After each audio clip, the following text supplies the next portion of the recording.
አሰላሙ አለይኩም ወራህመቱላሂ ወበረካቱ። ድና የተከበራችሁ የቻናሌ ቤተሰቦች ሰላም ብያለሁ። ሁላችሁንም ለዚህ ቻናል አዲስ ከሆናችሁ ላይክ፣ ሼር፣ ሰብስክራይብ ማድረጋችሁን አዘንጉ።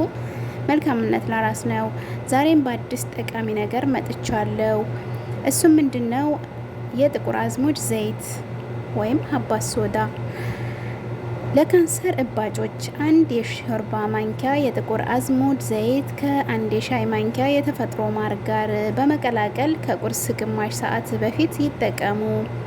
ለስኳር በሽታ የጥቁር አዝሙድ ዘይት ከተፈጥሮ ማር ጋር በመቀላቀል በቀን 2 ጊዜ ይጠቀሙ። ካርቦሃይድሬት ያላቸው ምግቦች በመጨመር ስኳር በማቆም የአመጋገብን ለውጥ ያድርጉ። ለተቅማጥ አንድ የሻይ ማንኪያ ጥቁር አዝሙድ ዘይት ከአንድ ኩባያ እርጎ ጋር በመቀላቀል በቀን 2 ጊዜ ይጠቀሙ። ለደረቅ ሳል ግማሽ የሻይ ማንኪያ የጥቁር አዝሙድ ዘይት ከቡና ጋር በመቀላቀል በቀን 2 ጊዜ ይጠቀሙ። ጀርባውን፣ ደረትዎን በዘይት ይሹት። ለጆሮ ህመም በስሱ የተቆላ አንድ የሻይ ማንኪያ ጥቁር አዝሙድ ይውሰዱ። ከዚያም ጥቂት የኦሊቭ ዘይት ጠብታዎች በመጨመር በደንብ ይቀላቅሉት። 7 ጠብታ በሲሪንጅ ውስጥ ይክተቱ። ከዚያም ጧትና ማታ ጆሮ ውስጥ ይጨምሩ።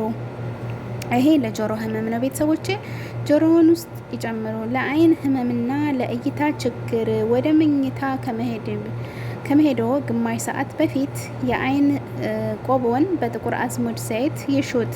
ግማሽ የሻይ ማንኪያ የጥቁር አዝሙድ ዘይት ከአንድ ኩባያ የካሮት ጭማቂ ጋር በመቀላቀል ይጠጡ። ለፊት ፓርሊስ አንድ የሻይ ማንኪያ ዘይት ለብ ባለ ውሃ ውስጥ በመጨመር እንፋሎቱን ይታጠኑ። ለጉፋንና ፋሎ አንድ የሻይ ማንኪያ የጥቁር አዝሙድ ዘይት ከማር ጋር በመቀላቀል ከቁርስ በፊት ይውሰዱ።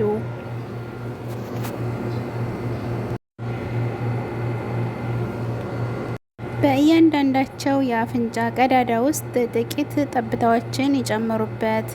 ለሐሞት ጠጠርና ለጉበት ጠጠር አንድ ትልቅ ማንኪያ የጥቁር አዝሙድ ፍሬ ከማር ጋር በብርጭቆ ውስጥ ይቀላቅሉና ጥቂት ለብ ያለ ውሃ ይጨምሩበት። በመጨረሻም አንድ የሻይ ማንኪያ ዘይት ይጨምሩበት። ይህን ውህድ በየቀኑ ጧት ይጠጡ። ለአጠቃላይ ጤንነትና ደህንነት አንድ የሾርባ ማንኪያ የጥቁር አዝሙድ ዘይት ፍሬ ከአንድ የሾርባ ማንኪያ ማር ጋር በመቀላቀል በየቀኑ ይጠቀሙ። ወይም ግማሽ የሾርባ ማንኪያ ዘይት ከማር ጋር በመቀላቀል ከቁርስ በፊት በየቀኑ ይጠቀሙ። ለፀጉር መሳሳትና ያለ እድሜ ሽበት በመጀመሪያ ፀጉሮን ይታጠቡ። ከዚያም በቂ የሆነ የኦሊቬት ዘይት ከጥቁር አዝሙድ ዘይት ጋር በመቀላቀል ይቀቡት። ከ1 ሰዓት ቆይታ በኋላ ያለቅልቁት ወይም ይታጠቡት። ለራስ ህመምና ማይግሬን ከግንባሮ ግራ ክፍል ትንሽ ዝቅ ብሎ ወይም ቴምፐል በሚባለው የጥቁር አዝሙድ ዘይት በመቀባት ይሹት። ጥቂት ጠብታዎች በአፍንጫው ቀዳዳና ጭንቅላቶ ላይ ያድርጉ። በቀን 2 ጊዜ ጥቂት የጥቁር አዝሙድ ዘይት ፍሬና ማር ይብሉ። ለማስታወስ ችሎታ ግማሽ የሻይ ማንኪያ ጥቁር አዝሙድ ከግማሽ የሻይ ማንኪያ ማር ጋር በመቀላቀል በቀን 3 ጊዜ ይመገቡ። ለአፍ ኢንፌክሽን ቫይረስ ጥቂት የጥቁር አዝሙድ ፍሬ በአፎ ውስጥ ከ10 ደቂቃ እስከ 15 ደቂቃ ያያዙት። ለጡንቻ ህመም 1 ማንኪያ ጥቁር አዝሙድ ከማር ጋር በመቀላቀል በቀን ለ3 ጊዜ ይውሰዱ። የቅልጥም መረቅ በየቀኑ ይጠጡ። የቻሉትን ያክል ዘቢብ በየቀኑ ይመገቡ። ለርህና ጀርባ ህመም የጥቁር አዝሙድ ዘይት ሞቅ በማድረግ የሚያመውትን ቦታ ይሹት። በየቀኑ የጥቁር አዝሙድ ፍሬና ማር ይመገቡ።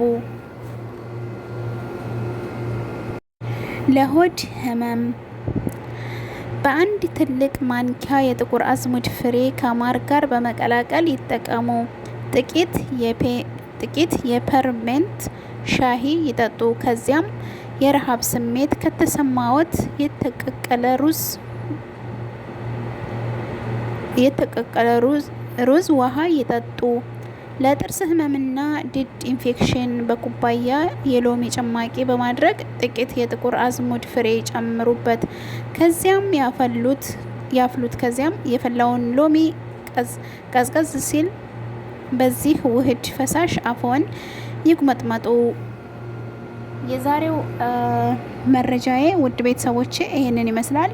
ጥቁር አዝሙድ በመሰረቱ ረሱል ሰለላሁ ዐለይሂ ወሰለም ከሞት በስተቀር ለሁሉም በሽታ መድኃኒት ነው ብለው አስተምረውናል። የኛ ውድ ነብይ ማለት ነው።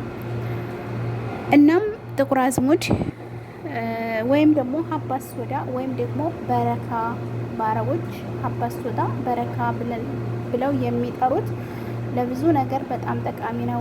ውድ ቤተሰቦች ተጠቀሙበት። በሌላ ፕሮግራም እስከምንገናኝ ወሰላሙ አለይኩም ወራህመቱላሂ ወበረካቱሁ።